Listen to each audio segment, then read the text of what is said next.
Bonjour à tous, merci d'être venus. Je vais vous présenter Metasium, Metasium qui est le métavers de la culture. Et aujourd'hui, on va spécifiquement parler du lancement d'un NFT qu'on a fait avec l'Aquarium de Paris. On a été demandé par l'Aquarium de Paris l'an dernier, qu'on a rencontré d'ailleurs ici sur le Muséum Connexion.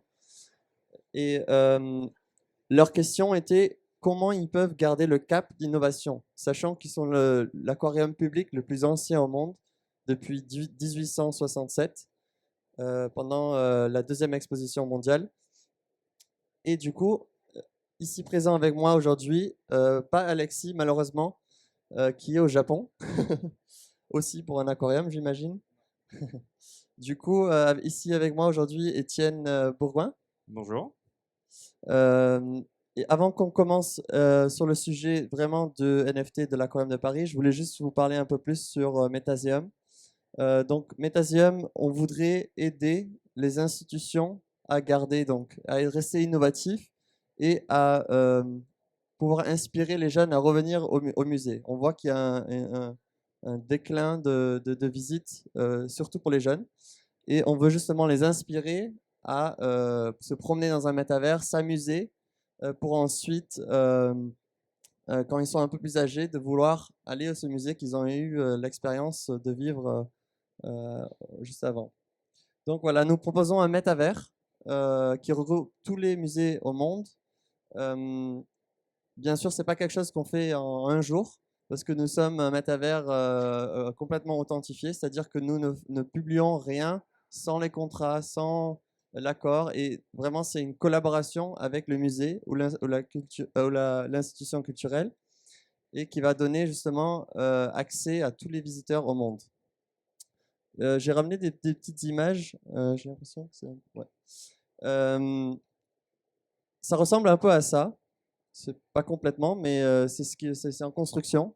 C'est donc, on imagine des îles avec des thèmes différents, un thème un peu plus science-fiction, un peu plus ancien, la Renaissance, des thèmes de désert, des forêts. Donc, on va vraiment avoir des îles différentes pour pouvoir euh, inspirer justement tous les publics au monde entier. Donc là, j'ai des images qui représentent par exemple l'île un peu plus montagne, forêt. Ici, c'est le désert que nous sommes en train de faire en ce moment. Et la partie un peu sous l'eau, c'est-à-dire que nous voulons créer un monde où on peut se promener sous l'eau, euh, dans un des sujets, l'Aquarium de Paris. Qu'est-ce qui nous rend différents de tous les métavers qui sont du coup présents dans le monde entier en ce moment? Donc nous sommes authentifiés, nous travaillons avec eux, avec les personnes qui nous autorisent de publier les musées.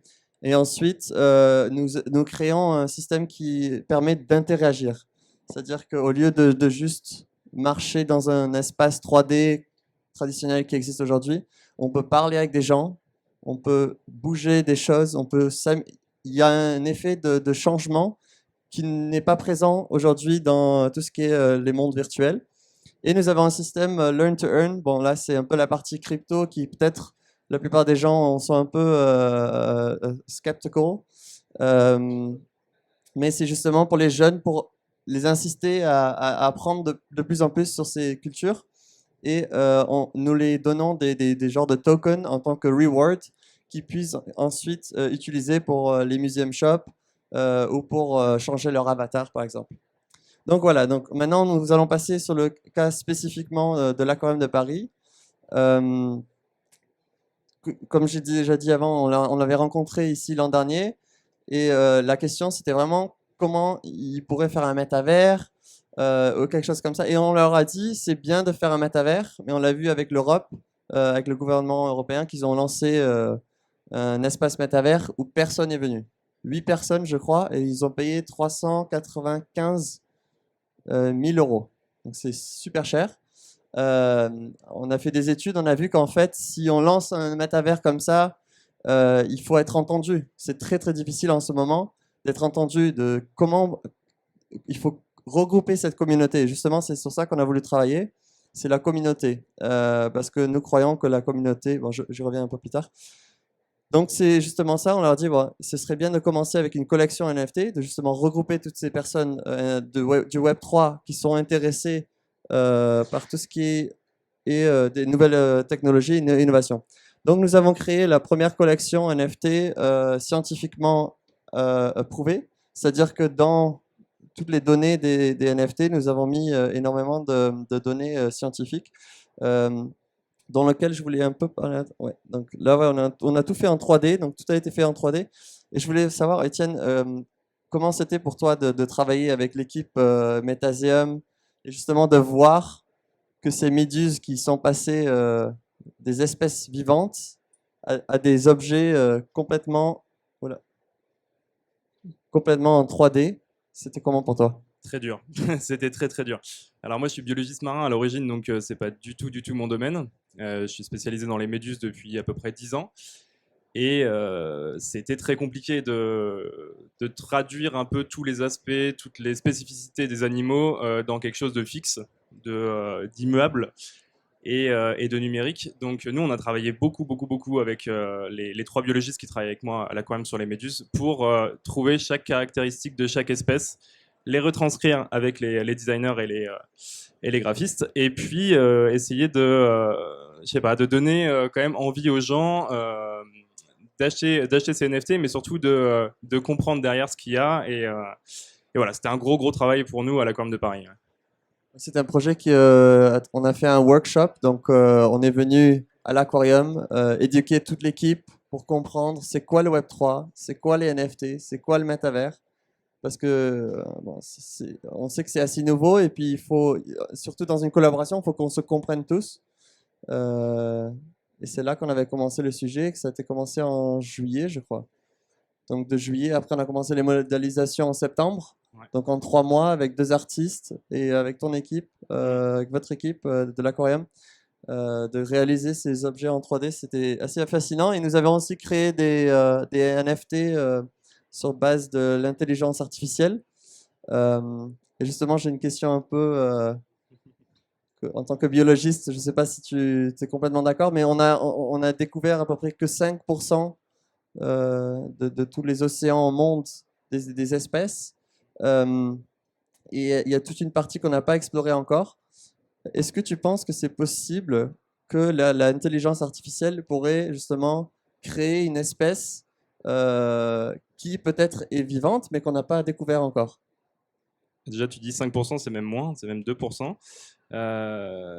Oui, c'est possible. En fait, tout ce qu'on trouve actuellement dans les fonds marins, surtout en profondeur, c'est vraiment en dehors de tout ce qu'on peut penser et de ce qu'on peut concevoir actuellement en termes de biologie, de reproduction, de mode de nutrition, de couleur, de forme, d'aspect. Donc oui, obligatoirement, par hasard, on pourrait tomber sur une espèce qui existe déjà et qui...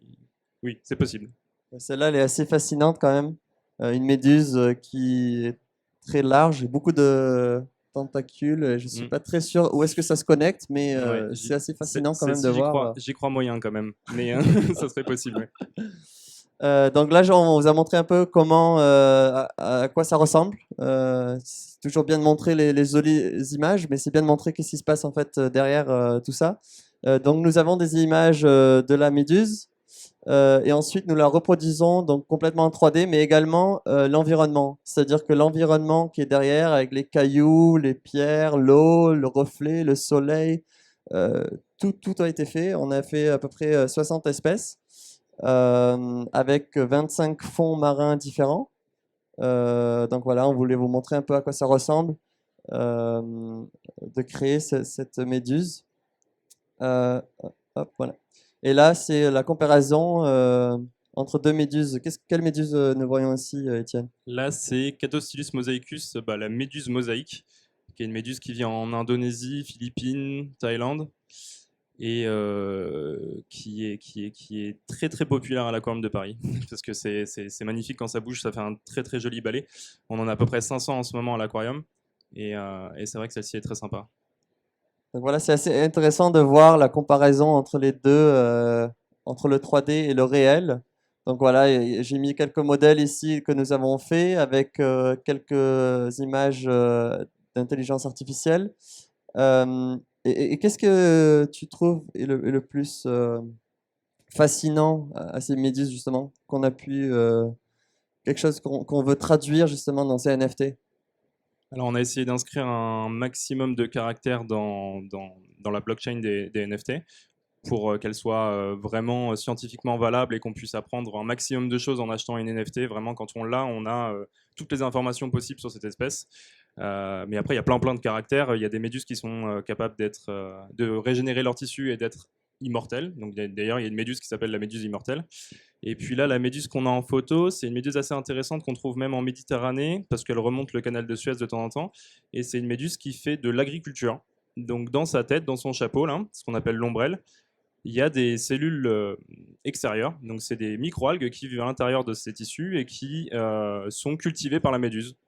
Et donc cette méduse-là, elle va tirer profit de cette microalgue qui va lui produire des fruits, du sucre en fait. La méduse va le manger et en échange, la méduse va lui assurer une protection. Donc ça, c'est assez intéressant. C'est quelque chose qu'on a aussi inscrit dans les NFT. Oui, un peu plus vite. Je vais aller plus vite. Du coup, cette rareté a été mise dans la blockchain, comme on a expliqué par la metadata. Ces NFT sont donc, offrent une utilité, c'est-à-dire que vous avez accès à l'aquarium, vous avez des réductions à l'aquarium, vous pouvez participer à des événements que nous faisons seulement pour les gens avec des NFT, et justement aussi avoir des discussions avec les biologistes de l'équipe là-bas. Donc ça ramène un peu le public plus près de l'institution et que nous trouvons un sujet très important, c'est la communauté.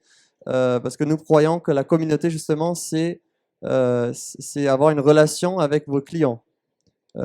Et que dans le futur, dans 10 ans, 20 ans, il n'y aura pas seulement des clients, ce sera plutôt vraiment, ça ferait partie du cercle premium, qu'on a appelé comme ça pour l'Aquarium de Paris, et le sujet de métavers. Donc voilà, des images que nous sommes en train de faire pour l'Aquarium de Paris. Il va y avoir un bassin souterrain avec un club, parce que oui, ça fait attirer les jeunes, des clubs avec des méduses qui vont nager dans l'aquarium. Euh, voilà quelques images. Et ça, nous lançons fin février. Merci beaucoup. Donc, peut-être deux questions en fait en guise d'ouverture. La première, c'est comment on accédera à cette expérience? Quelle est l'expérience en fait que vous allez proposer? Donc, accès à interaction. Et la deuxième chose, c'est comment la communauté au cœur en fait de vos préoccupations, comment vous la bâtissez et comment vous allez la consolider? Quelle est votre stratégie en fait pour bâtir cette communauté? Alors pour le métavers, donc il est accessible sur l'ordinateur. Dans le futur, enfin, on est en train de voir aussi pour la VR, tout ça, mais on a vu que la VR c'est très bien, c'est très immersive, mais c'est pas accessible en ce moment pour dans le monde entier. Il y a moins de 5% des gens qui ont des casques VR, donc c'est moins accessible. Alors que accès à l'internet, on est à peu près 500 milliards de personnes par jour actives sur Internet. C'est donc un accès qu'on a, c'est donc un nombre de personnes qu'on peut essayer de partager cette expérience. Et sur la partie communauté, du coup, nous, on travaille avec WebHelp, qui est un des plus grands groupes de tout ce qui est Customer Service. Et nous travaillons avec eux pour justement animer cette communauté. Nous avons tous les semaines des jeux, on a des AMAs, des questions que nous partageons avec l'équipe et vraiment, on a du coup cette connexion avec ces gens. On parle toute la journée, on est toujours actif dessus.